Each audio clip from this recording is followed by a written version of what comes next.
Hi, my name is Kim, and this is my story. And can you share with us how your journey with substance or alcohol use began? Let me start with saying I'm the youngest out of 13 children, and my mother had four sets of twins. Nine of us went into foster care. So it was me and my twin. We went through gang rapes at 7 and 9. My mother got us home, brought us back home at the age of 14. Um, I weighed 50 pounds at the age of 14. When I got home, I thought the abuse would end. The abuse continued. I wound up being molested by my brother, getting pregnant by my brother. My mother and father were alcoholics. Um, so when I would tell them, it was, oh, stop lying, go back upstairs, and it was so good to come home at 14 and realize that I had uh, 12, 11 other siblings. So my goal at that point was that I wanted to get these siblings together so we could, the white picket fence, and we could um, be together. And so that was my goal. And of course, all my siblings were using when I got home. And me and my twin sister stayed home with my mother. My twin wound up leaving because my mother was very abusive. My mother blacked her eye and she said, I can't do it no more. And she left at the age of 15. I stayed there with my mother, you know, um, and to have so many siblings and not be close to none of them except my twin. I lost my twin in 1980. Her and another sister of mine was beaten and burned alive. And my twin was my life. I loved her more than I loved my mother. 10 months later, my mother passed away. And 3 months after that, my father passed away. And so now I'm on a journey now for real because I want to be a part of my siblings' life, the rest of them, And so my journey was going into service to hopefully they would follow me. Going into Job Corps, hoping they would follow me. Um, I didn't care what I did. I just wanted to be a part of my sisters and brothers. Did it happen? No, it didn't. Their thing was if you ever want to get high, come to us and we'll show you. But in the meantime, you're blowing our high. You know, um, so I continued, I had my children at 20 and 21, a boy and a girl. My twin I named that my daughter I named after my twin, Karen. Um, it was like a gift that God gave me when I lost my twin. So on and on, I continued to um, encourage my family, my sisters and brothers to stop using. Um, my brother, my oldest brother, um, came out the service mentally, beat me with a pipe for 2 hours. I was crippled for a year. I had a sister that stabbed me in the head 4 times because I put out my house because she was using. By the time I turned 25 years old, I was tired. I felt like, what was the use? I didn't have nothing to live for by then. I did everything I could to bring this family together, and nothing happened. You know, um, and I remembered, I knew what the drugs was doing to them. I seen them get shot, for stealing drugs and stuff like that. But I just wanted to be a part of something, and um, finally one day I said, you know what? I don't want to live no more. And I went to my siblings and I said, I want to get high with y'all. And they said, okay, we'll show you what to do. You know, and for a minute I was finally a part of something. That's all I wanted, was to be a part of something after all the abuse, you know, from my own siblings. You know, I didn't care what the drug did to me. You know, and I began to use. I left my apartment, took my children, because my sister began to sell drugs in my house. So I figured if I leave, that would help. And I wound up homeless with my children. And I just said, you know what, God, I don't want to live no more. And I got them drugs, and I began to use the drugs. I lived in Philly. You know, I made sure my kids went to school every day, but I still used. You know, I raised 6 of my nieces and nephews because they came to the door. One came home from school and came crying, saying, Auntie, the man put a gun up to my head and he said, we don't live here no more, because my mama sold the house to the crack man. And I took him in. And a week later, my other nephew came. And he said, we can't find my mama and we're hungry. And I raised them kids to the best I could.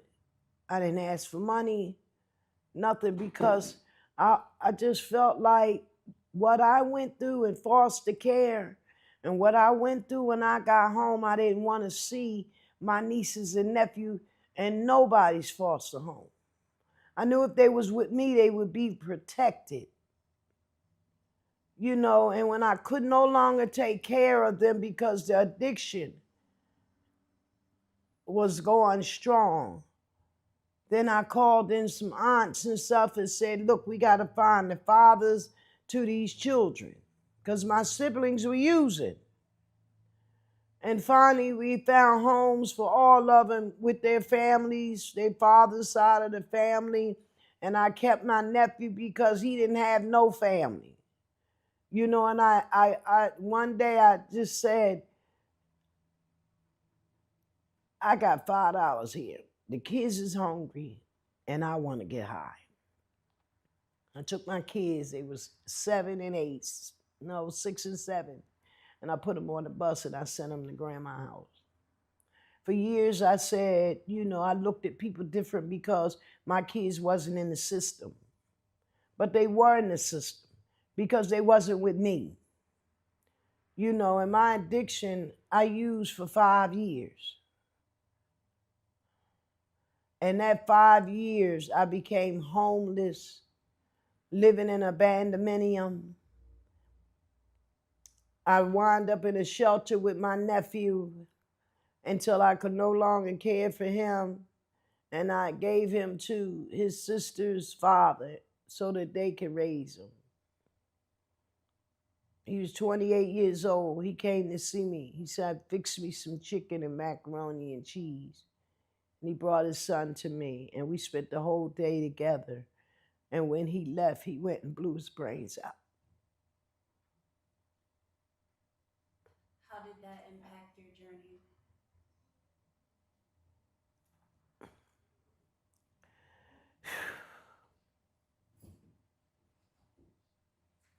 I fought myself because had I kept him, had I continued to talk to him when he was going through that, maybe he would blew his brains out. His mother made promises to him after promises, but he called Aunt Kim mom, and he looked up to me, and why could I not see that he was going through something the night that he decided to end his life?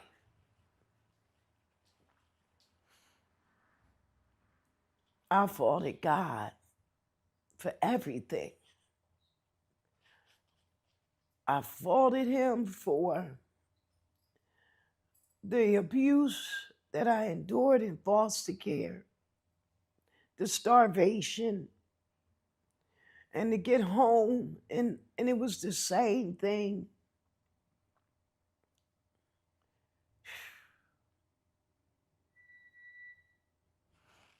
Drugs was a suicide for me.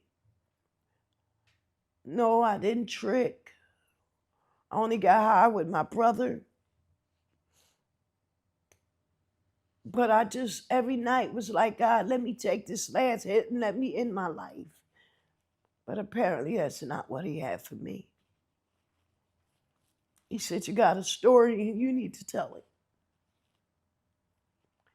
Because if I could go through what I went through, what I've been through, and still be here to tell it, then I have a purpose in life.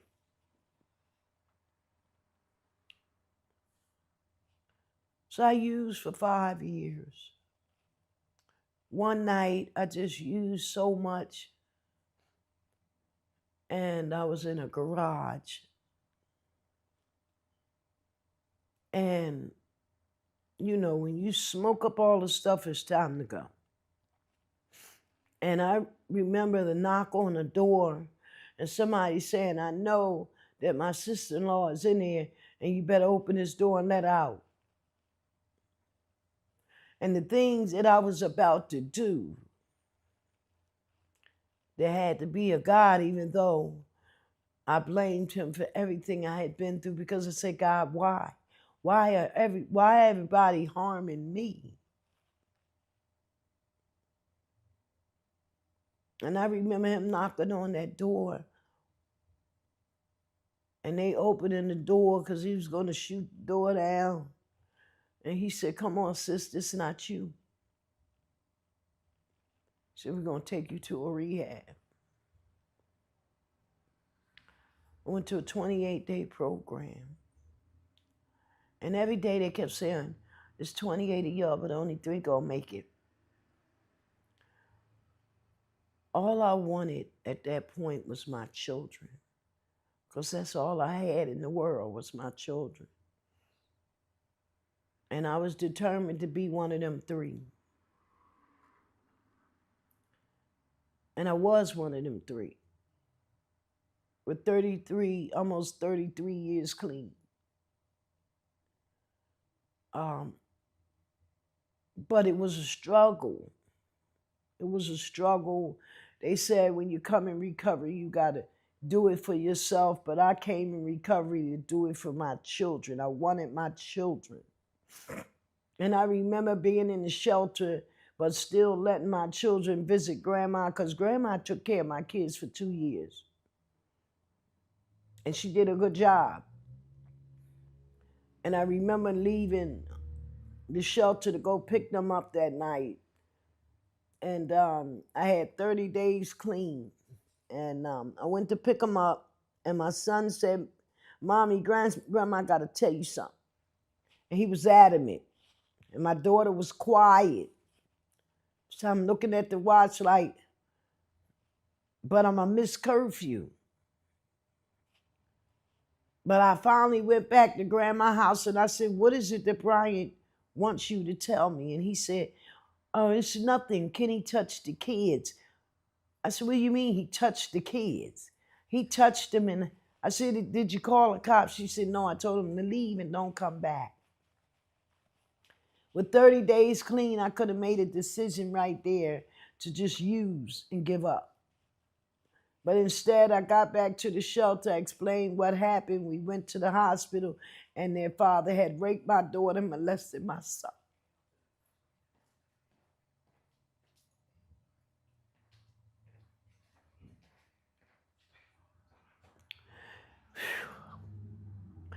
I knew right then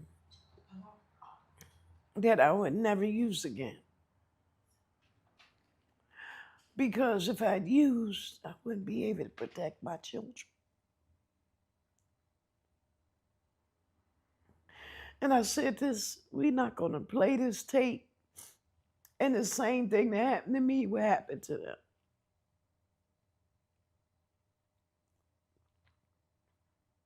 So I knew then that I was here for the long haul. I knew that God, He had to have a plan.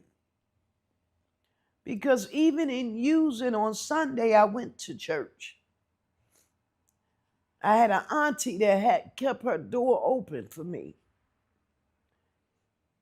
So I knew on Sunday I could get a meal.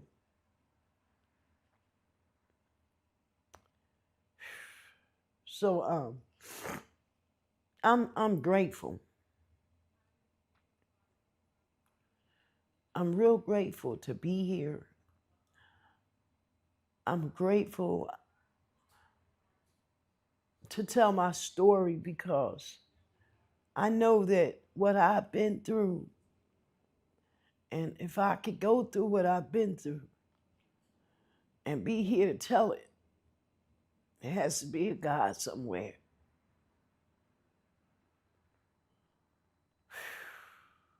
Can I ask you a couple of Mhm. questions? How long were you in foster care? 14 years, And from what age to what age? from 5 months old to 14. And were you, in your story, I was following you, but I may be tracking wrong. Were you clean and then went relapse and then got clean again? Or were I you never just, relapsed. okay, 5 consecutive years? And then, okay, what services did you use besides after you did the 28-day program? Where did you go? Was that in the state of Delaware? No, I was in Philly. In Philly. Okay. Um, when I ended the 28-day program, um, uh, it was I had a friend. He was always there for me, even in my addiction. Made sure my kids had food, and he said, "Well, I know some shelters that you can go to."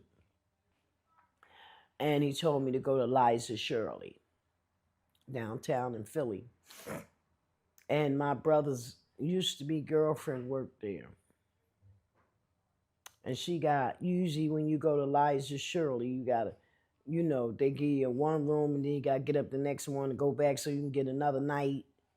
But she got me in a shelter the next day.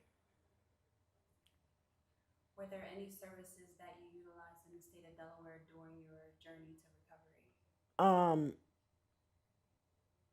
just the meetings. When I came to Delaware 8 years ago, I continue to go to the meetings. I have a thing for newcomers.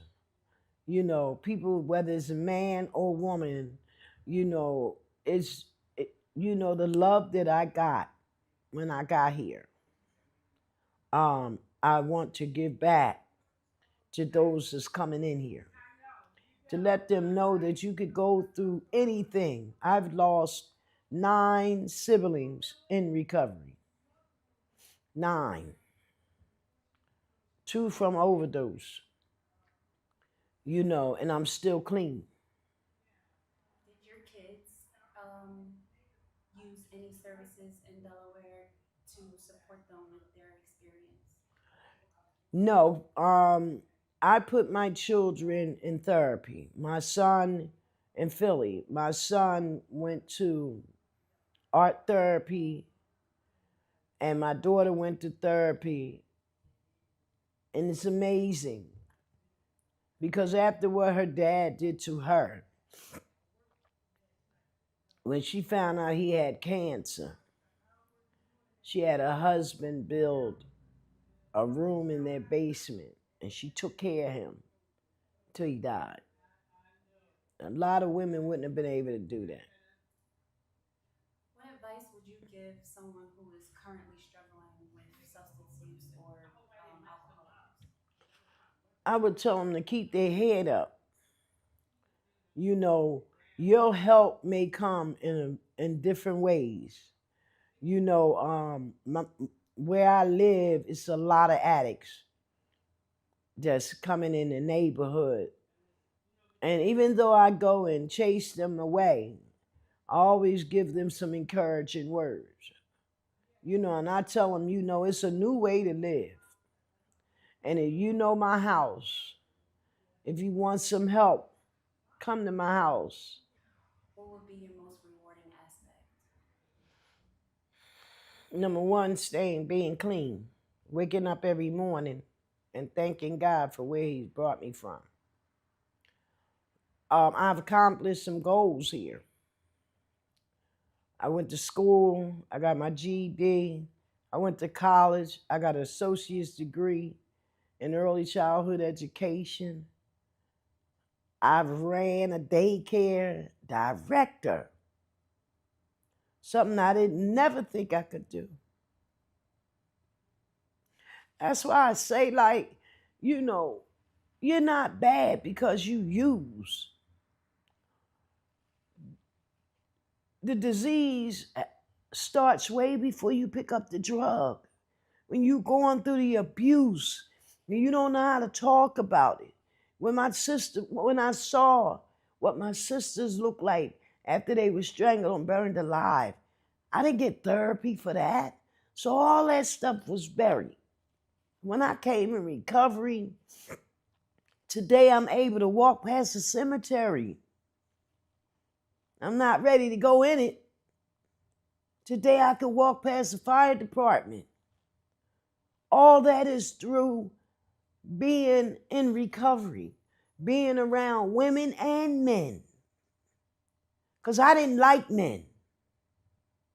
I stopped dealing with men at the age of 23 when my children's father raped me.